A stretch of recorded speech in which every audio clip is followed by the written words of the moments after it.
Hello guys, ako nga pala si Artemis. Pakita ko lang sa inyo ang pa-event ni Munto na Promo Diamonds. Medyo nahuli na nga ako na gawin tong event na ito kaya makikita nyo na kaunti lang ang naipon ko na Promo Diamonds. Ang Promo Diamonds ay katumbas na din ito ng normal na diamonds na makukuha lamang natin kapag tayo ay nag-recharge. Kung maaabot ng Promo Diamonds mo ang halaga ng skin o hero na iyong gusto ay maaari mo na itong gamitin upang ipambili, ngunit gagamitan mo pa rin ito ng isang normal na diamonds. Kung hindi naman umabot ang iyong Promo Diamonds sa halaga ng iyong gustong bilhin ay maibabawas ito sa halaga ng skin o hero na iyong gustong bilhin ay maaari kang mag-recharge upang dagdagan ang kakulangan na halaga ng skin o hero na iyong gustong bilhin.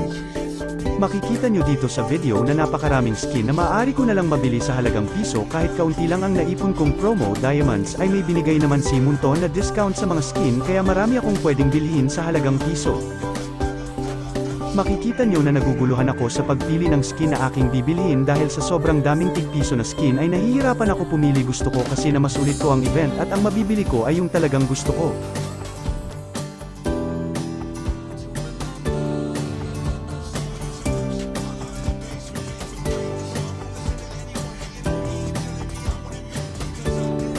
Sa puntong ito ay yung special Valentine skin ni Alucard ang gusto kong bilhin, kaso ito pala ay hindi kasama sa pa-event ni Munton kaya ako ay nalungkot. Bandang huli ay yung Valentine skin na lang ni Gus Ion ang aking binili dahil favorite hero ko naman si Gus Ion at isa lang ang skin ko sa kanya kaya yun na lang ang binili ko.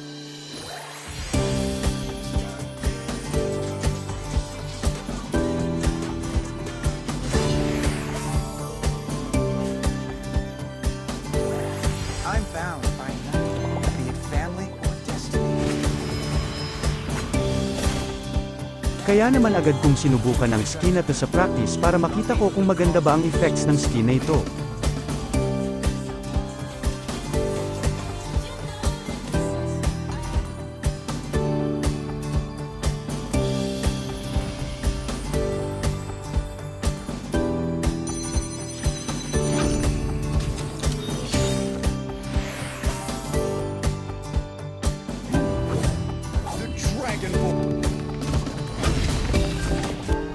Welcome to Mobile Legends! Maganda naman ang effects ng skin na ito at siguro mas lalo pang gaganda kung ay seset ko sa high-end graphics ng cellphone ko.